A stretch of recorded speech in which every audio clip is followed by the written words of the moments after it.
आपने ये बात सुबह भी तस्करा किया और बड़ा एडमिट होकर तस्करा किया कि इट्स ऑलवेज इंडिया की बॉलिंग जिसकी वजह से इंडिया जो है वो जीतने में कामयाब होता है। बैटिंग भी है ऑब्वियसली, जहां इन्होंने रोहित की बात की वो इंटेंट जरूर नजर आता है, लेकिन हम आज फिर से एक दफा इंडिया की बॉलिंग के सामने ढेर होते हुए नजर आए। या ढेर फौरन ही नहीं हुए। आपको 155 के बाद एज ए ओपनर अगर देखें हफीज से पूछें तो आपको क्या चाहिए होता है? अच्छा स्टार्ट चाहिए होता है। 10 ओवर में 49 कर दिए। अब 49 करने के बाद 10 ओवर हो गए। स्पिनर तो जडेजा है ना, तो नॉर्मल बॉल किए, लेकिन हार्दिक पांड्या एंड पे बॉल कर रहा था और शार्दुल आ गया था। 20 ओवर तो क्यों चले गए? उसके बाद जो ब्रेक लगे ना वो एक सरप्राइज था, इसलिए कि आपने ट्राई नहीं की। जब बड़ा ग्राउंड होता है, रेडियस वाइज बड़ा होता है ना, वहाँ पे गैप ज़्यादा नजर आते हैं और चौके भी ज़्यादा लगते हैं। अगर दोनों बैटर की बात करता हूँ, हमारे प्राइम बैट्समैन है मोहम्मद रिजवान है, बाबर आजम, बहुत ज़्यादा बॉल कंसीड की है, बहुत ज़्यादा। ये वाला मैच नहीं था कि आप किसी के साथ खेल रहे हो कि आखिर में मैं ले जाऊँगा। ये टीम इंडिया सिर्फ देख रही थी कि हमें कहाँ पर जगह मिलेगी, और जगह बनाई उन्होंने। जगह कहाँ पे बनाई? कुलदीप यादव ने इनको रिस्ट्रिक्ट रखा, लेकिन जो दोबारा आए वो 33rd ओवर में उन्होंने पेस अपनी डाउन कर दी बिल्कुल। 29 ओवर में आउट हो चुके थे बाबर। 33rd ओवर में उन्होंने पेस अपनी स्लो कर दी और 2 विकेट उसी ओवर में वो ले गए। अब वहाँ से अगला ओवर जो करने आया वो आया जसप्रीत बुमराह, जिस तरह से अभी उसने बात की है वहाब ने, उसने भी उसी ओवर में 1 विकेट ली। फिर कुलदीप ने एक और ओवर किया, फिर जसप्रीत बुमराह आया, फिर उसने विकेट लिए। तो वहाँ पे आपका गेम उन्होंने चैप्टर क्लोज कर दिया था। वहाँ पे आप फिर क्या है, आप लेके जाओगे। अब हमारे ऑलराउंडर है, उनके हाथ में गेम का 15 ओवर 14 ओवर लेके जाना चाहिए था ना, शादाब हो जाएं या नवाज हो जाएं। अब हिट मार के आउट हो रहे हैं सारे। ये पहली दफ़ा नहीं हुआ।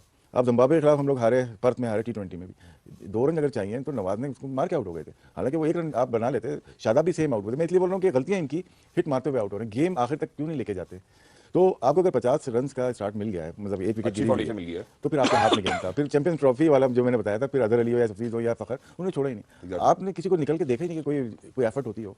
तो प्रेशर आपने लेते गए और प्रेशर इतना ज़्यादा हो गया कि अब उठ ही नहीं सके। इंडियन का ये है कि इन मैचेस में क्या होता है, वो प्रेशर को एब्जॉर्व करते हैं और उन्हें दिखाया करके कि वो क्यों जीतते हैं, कि ये गेम प्रेशर नर्व का गेम है, वो उसमें बेहतर है। Exactly, which is why it's very important that we give you an overview, ladies and gentlemen. Moving on, and will be able to bounce back from this win, from this loss, and not just win the next few games, but win them with a proper margin. ये चीज जो है later on in the World Cup बहुत ज्यादा तंग कर सकती है, और ये ट्रेडिशनली भी यही हुआ है पाकिस्तान के साथ। तो I think Shahzad is hoping कि पाकिस्तान जो है बहुत अच्छे तरीके से bounce back करे। Inshallah, that's what we are hoping for. The optimism really needs to be here this time around in the studio. But moving on towards Hitman, Basit भाई, रोहित की जहां बात करते हैं, हमें इस वर्ल्ड कप में नहीं बल्कि जहां हमने उनके मल्टीपल ओकेजन्स के ऊपर डबल टन्स की बात की है, वहां पे मैं एज अ स्किपर भी उनकी बात करना चाहता हूं along side his batting. He was so impactful. He always made sure कि अभी जब हमें अच्छा स्टार्ट मिल गया था, he would go walk up to his bowlers, discuss something, come back, and every time he's discussed something, he's gotten themselves a wicket.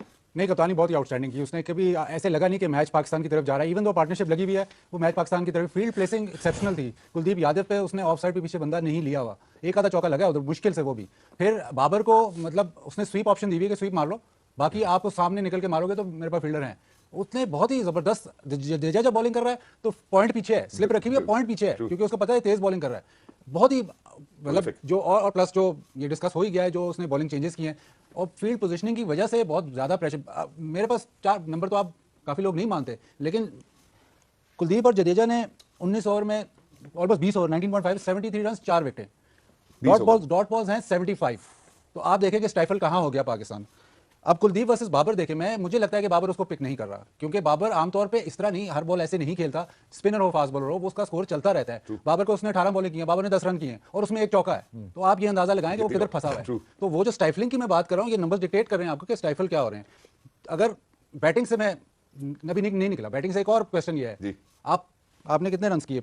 40-45 over आप खेले, छक्का एक भी नहीं है। उनके 8 छक्के हैं। ठीक है, हम कहते हैं, उसने मिकी आर्थर अपनी प्रेस कॉन्फ्रेंस में कह रहा है कि पाकिस्तान वे है। तो पाकिस्तान वे में फिर आप ऐसे फंस जाओगे। अगर आपने वही रखना, हमने पहले भी डिस्कस किया कि आखिरी 10 ओवर में उस किस्म का स्कोर नहीं हो रहा, तो विकेट्स इन हैंड आखिरी 10 ओवर रन करना जरा मुश्किल है। तो बीच में अगर आप फंसोगे तो फिर उससे निकलना बहुत मुश्किल है। एक मैंने शुरू में भी ये बात की कि अगर आप अच्छा भी खेल जाते एंड में तो आपने 240 से ज़्यादा नहीं करना था, कोलैप्स ना भी होता। आखिरी जो बात रहेगी, तो ये पैनल अब मुझे बताएगा सवाल का जवाब। मैनेजमेंट कहती है कि हम नंबर्स को भी देखते हैं, डेटा को भी देखते हैं, फलाना को भी देखते हैं। वार्म अप गेम से अभी तक आपने ऑलमोस्ट सेम बॉलिंग यूनिट खिलाया है। आप फेलियर को रीइंफोर्स करते जा रहे हो। पता है कि मिडिल ओवर्स में प्रॉब्लम है, स्पिनर नहीं अच्छी बॉलिंग कर रहे, शादाब को कवर नहीं मिल रहा, लेकिन आप उसको खिलाए जा रहे हो। लेकिन एक ही अगर गड्ढा खोदोगे तो उसका रिजल्ट क्या आएगा? मुझे ये नहीं समझ आ रही कि हार्म क्या है कि आप अपनी बॉलिंग में, आप इंडिया से मैच आ रहे हैं ना, आप कुछ थरथली मचेगी, लेकिन हार्म क्या है कि आप उस जो एक आपको इशू नजर आ रहा है उसको एड्रेस नहीं करने की, मतलब या तो कोई कोशिश कर रहा हो ना एड्रेस। मुझे यहाँ से बैठ के लग रहा है, शायद राशिद भाई या हफीज का अदर पॉइंट, मुझे यहाँ से लग रहा है कि वो इशू हमें नजर आ रहा है, लेकिन हम एड्रेस नहीं कर रहे। शादाब को हम बॉलिंग ऑलराउंडर ही खिला रहे हैं, ठीक है, तो बॉलिंग ऑलराउंडर का मतलब कि शादाब 7, 8, 10 ओवर करेगा, उससे बॉलिंग नहीं हो रही। हम मानते हैं जब शादाब बॉलिंग करेगा तो पाकिस्तान मैच जीतेगा, लेकिन अभी नहीं हो रही। तो कवर क्या है? नहीं, आपने आपका लेग स्पिनर बाहर बैठा, उसको नहीं आप खिला रहे, नवाज को आप खिला रहे हैं, बट नवाज और शादाब फिर डिफेंसिव बॉलिंग कर रहे हैं ना, तो आपने मिडिल ओवर में विकेट नहीं ली। अब इसका जो रिजल्ट ये है कि आप जो बिगेस्ट गेम है वो हार गए, आप प्रेशर पड़ेगा, आप चेंज करेंगे, बटन दबेंगे, लेकिन मुझे ये बता दें कि अगर हम राशिद भाई तो खैर 6 महीने से ये डिस्कस करें कि मिडिल ओवर्स का हमें प्रॉब्लम है, उसको एड्रेस बॉलिंग यूनिट अगर आप एक ही उसी तरह खिलाएंगे तो वो एड्रेस कैसे होगा? ये मतलब वहाँ भी बता सकता है कि इसका फिर क्या बिल्कुल। क्या ये जवाब? वैसे जो बात है ये बहुत इंपॉर्टेंट है और इसके ऊपर भी हम अभी आएंगे, लेकिन आपने एक बड़ा इंपॉर्टेंट पॉइंट जो है you brought it to our attention कि Rohit Sharma alone hit more sixes in his innings today than the entire Pakistani आपके बैटिंग साथ ही लाइनअप। उनका intent नजर आ गया था। 6 छक्के रोहित शर्मा ने आज अपनी बैटिंग में दिखाए हैं और वही बात है हफीज कि हम इंटेंट की भी बात करते हैं बार-बार और हम ये भी बात करते हैं कि once we did get that start अपनी बैटिंग में moving further in the innings हम लोग शॉट लगाते हुए ही हमारे बैटर्स आउट हुए हैं। तो यहाँ पे how do you see the difference in intent and of course how do you compare it to Rohit Sharma's batting today?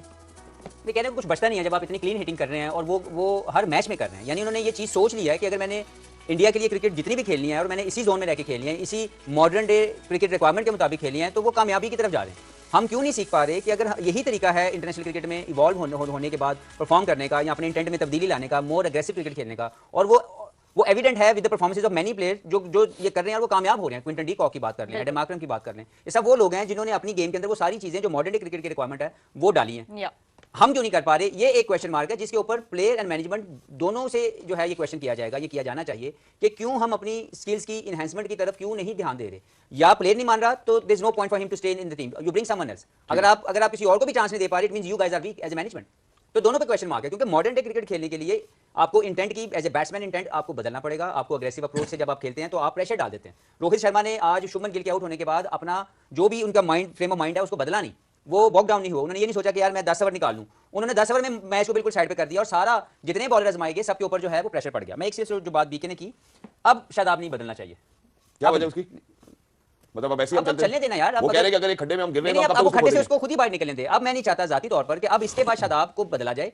अगर बदला गया तो समझे पैनिक है। अब उसको अगर आप ये सोच रहे थे ना कि he is your main player and you guys were thinking as a management that we will bringing out of this comfort zone या उसकी जो बैड परफॉर्मेंस से लेंगे, फिर आप इसको खिलाएं, पूरा वर्ल्ड कप खिलाएं और फिर उसके बाद आप लोग जवाब देंगे। प्लेयर जवाब दे नहीं होगा, मैनेजमेंट जवाब दे होगी, वो थिंक टैंक जवाब दे होगा जो उसको बैड परफॉर्मेंस के बावजूद इतना बैक करता गया कि बेचारा बिल्कुल ही खड्डे के अंदर गिर गया। बिल्कुल ऐसा ही है। बिल्कुल मेरे that's a ख्याल fair से point. मैं इस बात को जो बाजिद भाई ने जो सवाल पूछा उसको करूँ तो मेरे ख्याल से कि नवाज और शादाब का दोनों का इकट्ठे खेलना नहीं बनता। ठीक है। I would rather have Usama Usama Mir.